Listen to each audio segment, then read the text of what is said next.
चीन जाएंगे PM Modi, Trump को देंगे तगड़ा जवाब। पीएम का चीन दौरा क्यों खास, क्या है एससीओ सम्मेलन। पीएम मोदी 31 अगस्त से लेकर 1 सितंबर के बीच चीन का दौरा कर सकते हैं। अमेरिका से चल रहे तनाव के बीच पीएम मोदी का चीन जाना कितना अहम हो सकता है, भारत के लिए दौरा कितना महत्वपूर्ण होने वाला है, अमेरिका के लिए कितना बड़ा झटका लगने वाला है। चलिए लगाते हैं दूरबीन और दूर की खबर को पास से देखते हैं।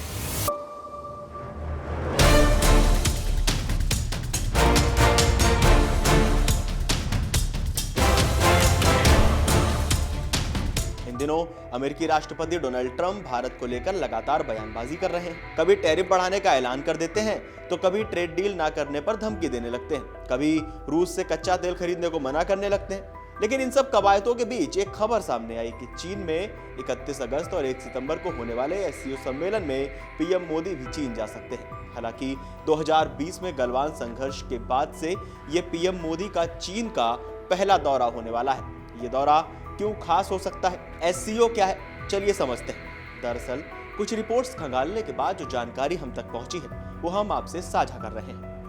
पीएम मोदी की एससीओ सम्मेलन में भागीदारी ट्रंप प्रशासन के लिए एक रणनीतिक झटका साबित हो सकता है, जो अमेरिका की इंडो पैसिफिक रणनीति को कमजोर करने और भारत चीन संबंधों के सुधारने का संकेत भी हो सकता है। ये ट्रंप की अमेरिका फर्स्ट नीति को भी चैलेंज कर सकता है। आपको याद होगा कि हाल ही में जब ब्रिक्स सम्मेलन हुआ था तो ट्रंप कितने तिलमिला गए थे, उन्हें डॉलर पर खतरे का डर सताने लगा था।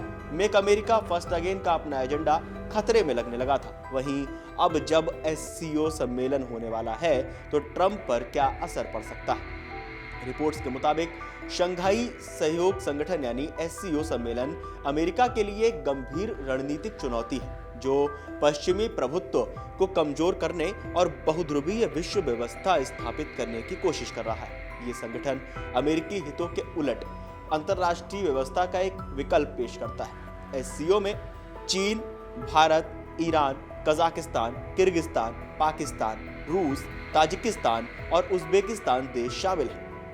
अब अमेरिका के लिए एससीओ की भू राजनीतिक चुनौतियों पर बात करते हैं। अमेरिका के लिए खतरा। एससीओ का मुख्य उद्देश्य अमेरिकी नेतृत्व वाली विश्व व्यवस्था को चुनौती देना है। संगठन के 40% विश्व जनसंख्या और 23 से 30% वैश्विक जीडीपी के साथ ये पश्चिमी संस्थानों के लिए एक प्रभावी विकल्प भी बना हुआ है। डॉलर को चुनौती। डी डॉलराइजेशन एससीओ की प्रमुख रणनीति है। चीन रूस द्विपक्षीय व्यापार में डॉलर के स्थान पर युआन रूबल का प्रयोग 80% बढ़ा हुआ है।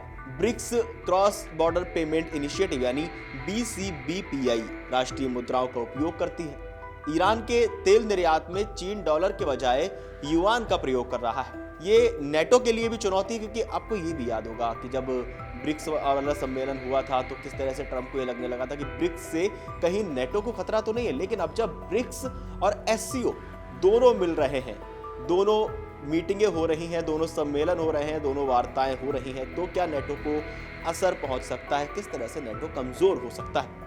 कुछ रिपोर्ट्स खंगालने के बाद हम तक जो जानकारी पहुंची है वो आप तक पहुंचाते हैं कि एससीओ की सफलताओं में शामिल है 2005 में अमेरिकी सैन्य अड्डों को मध्य एशिया से हटवाना, अमेरिकी ऑब्जर्वर स्टेटस की मांग का 2005 में अस्वीकार होना।